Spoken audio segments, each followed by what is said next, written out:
Nate. Oh, welcome to Cormorant Technologies, Incorporated. How are you? Well, it's been a long time, Andy. Dr. Krukoff, I believe you know Miss Giselle Davis? Giselle, it's so good to see you. It's been so long. How are you? I'm well, Dr. Krukoff. As well as can be expected in the presence of a corporation that has failed so miserably to live up to its obligations to people of color, not to mention mounting a smear campaign against me personally to discredit and render meaningless my intellectual triumph, my legacy bequeathed to downtrodden people everywhere. No, other than that, I'm just peachy.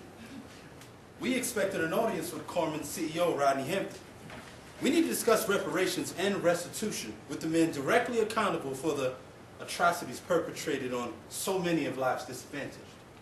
I am afraid Mr. Hampton is otherwise detained. I am empowered to act, at least preliminary, and would be happy to listen to any objections to the stated policies of our corporation, which may impact your particular social concerns. Andy, cut the bull. You know why we're here. Not because of Cormorant's policies, but because of its sorry implementation and excusable lack of fulfillment. Just what are your accusations, and what sanctions or reparations are you demanding? Existing law and precedent demand restitution for Cormorant's well-documented lack of minority participation at the executive level, as well as equitable reparations made to an aggrieved class of disenfranchised employees. And just what does that mean?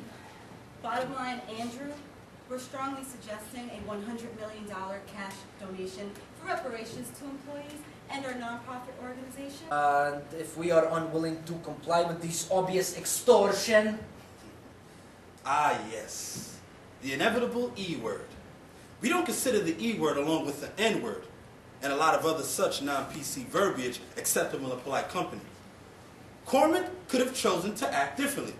Since it did not, it must be held as you conservatives so like to maintain wholly accountable for its actions. See, we tend to view recalcitrant corporate entities unfavorably. A public exposure of wrongdoings followed by a boycott of your products and services are certainly in play.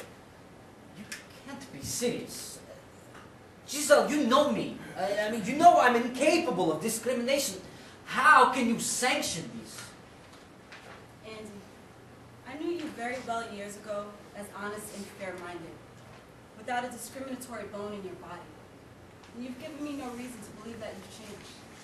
But Andy, this isn't about you. We're here because of Cormorant Technology Corporation's infractions, as promulgated by its founder and CEO, Rodney Hampton. He must be held accountable, and he must pay. Reverend Nate, would you mind if I speak to my old friend Giselle alone for a few minutes? I would appreciate the opportunity to reminisce a bit. I'm not sure that this is the approach. It's all right, Nate. Just leave us alone.